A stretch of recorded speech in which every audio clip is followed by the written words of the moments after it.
Chapter 13. Revising the shopping list. Two things need to be considered. Firstly, what changes, if any, we would like to make to our diet. And secondly, preparing on the day or evening before fasting. Take a look at your shopping list.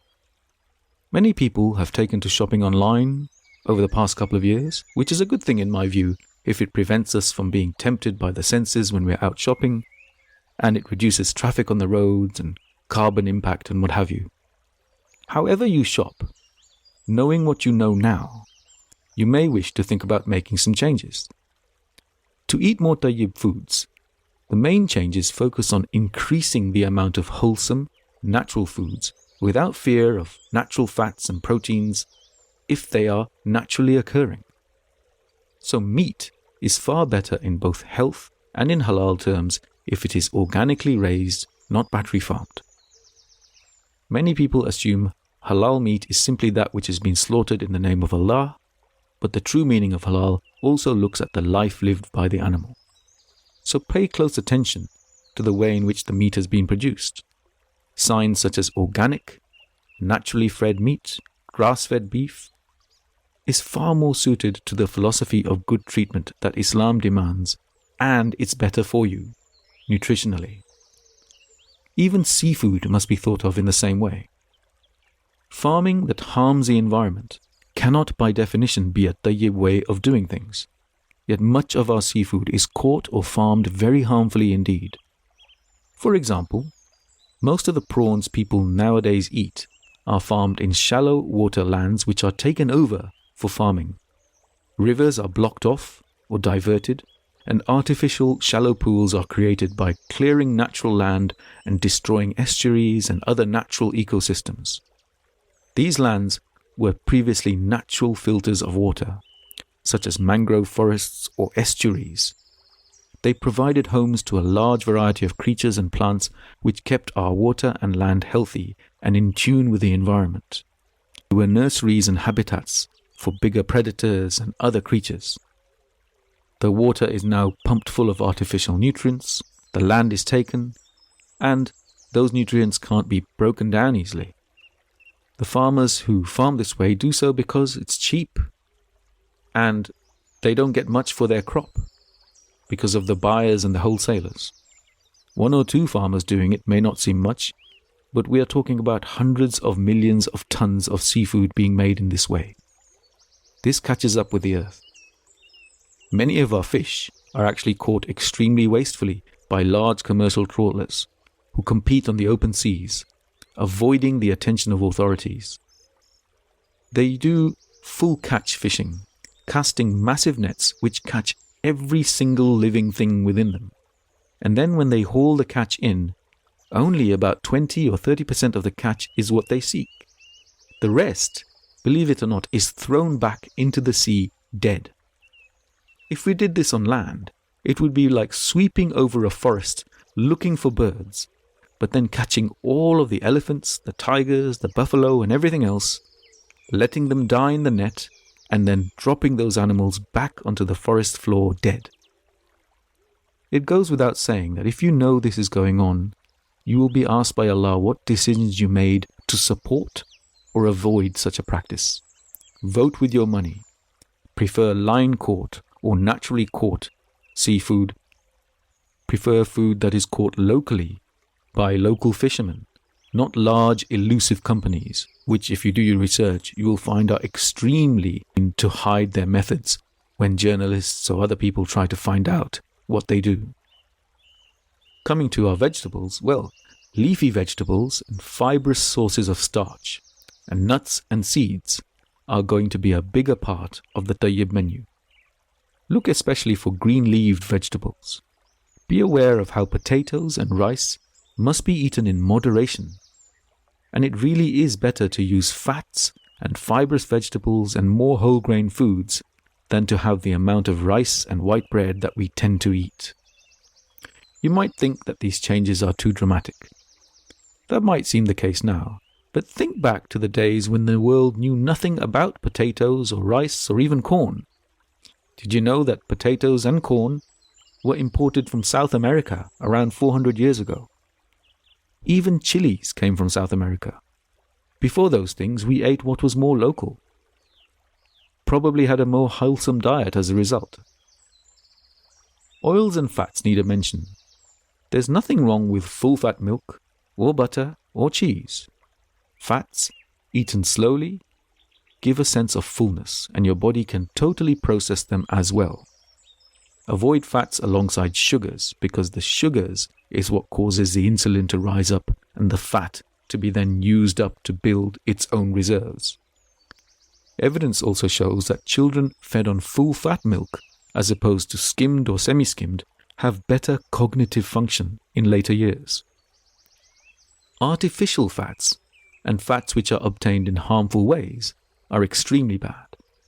You might not know what they are, but there are some easy pointers.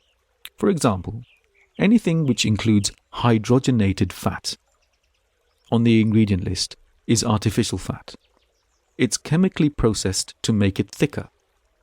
This type of fat is very sticky in the body.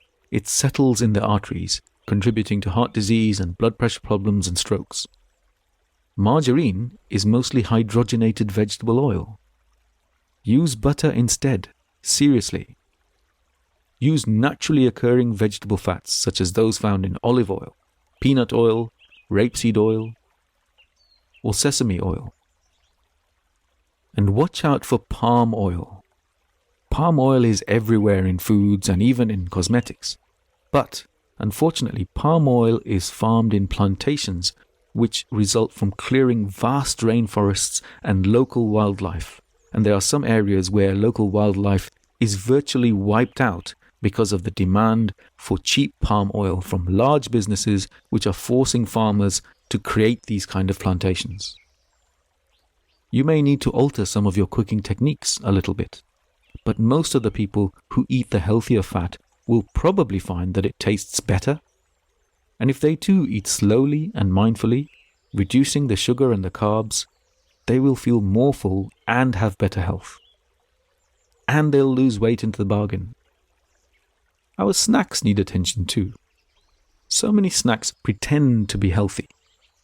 Cereal bars are particularly bad for this. They're laced with sugar, sometimes even more than chocolate bars. It's better to minimize and substitute snacking. We snack because we're conditioned to believe that eating little and often is good for us. It's not. We also snack because we believe we are hungry. What in fact is happening is we're probably experiencing sugar hunger rather than true hunger. Or we are dehydrated. So miss the snack. Drink water or black tea, black coffee. The hunger will disappear. If you do feel like eating something, it is a healthy middle ground to eat snacks which are higher in proteins and fats. For this, nuts, salted or natural nuts, not glazed in sweet coverings, they're great. In fact, a handful of almonds really fills that hunger gap if it comes, and if eaten a half hour before food, can help you to eat less at your main meal. The same goes for seeds such as pumpkin seeds and so on. And as part of your Tayyib practice, think about removing or reducing the temptations in your house. Get rid of the bulk of the sweet and chocolates in the sweet cupboard. Fill them with more wholesome foods instead. And educate your family about the truth of hunger. They will appreciate it if you do so with sincerity and passion, showing them that both science and Islam are behind you. But don't ban things altogether, and don't force people. It's totally fine to have ice cream with the family once a week, especially if they're children. Make it an occasion which the family enjoy, and don't feel any guilt about when you do enjoy the snack. In fact, as we see, you don't have to make any changes to your diet whatsoever if you just want to do the fasting part instead. It's fine to make small changes incrementally. Fruits are to be approached with better education and a little bit of caution. Here are the facts. Many fruits are not quite as healthy in terms of weight as people imagine. The sweeter and fleshier the fruit, the more likely it is to contain fructose and sucrose. And no matter what people tell you, fructose is a sugar, and it bumps insulin upwards. Such fruits include things like mangoes, grapes, melons, peaches, bananas, and sweet plums. Even if they're dried, these fruits don't help with sugar control. Substitute. Use less sweet, more fibrous, and more tart fruits. Apples, pears, avocados, berries, pomegranate. Avocados have tremendously healthy fat. Dates and figs are good because they are fibrous and the sugar within them takes time to release. Eat them in moderation though, especially if diabetic. Macrobiotic and live foods need a mention. The Prophet ate those in decent quantity. Yogurts, cheeses, and dishes which involve fermentation are healthy for another exciting reason. They contain bacteria which live in the gut and help digestion. These bacteria can reduce acid irritation and they ease the passage of food through the gut. They also process extra sugar, or preventing its entry into your blood in the first place.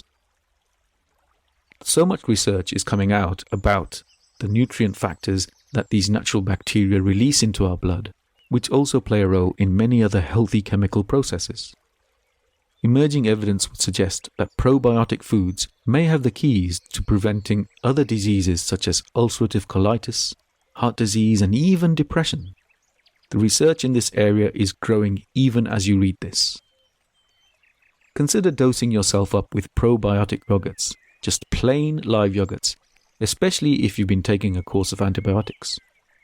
Add probiotic foods as side dishes to your daily meal. A couple of tablespoons of live yogurt is both delicious and cooling to the palate, at suhoor or any other time.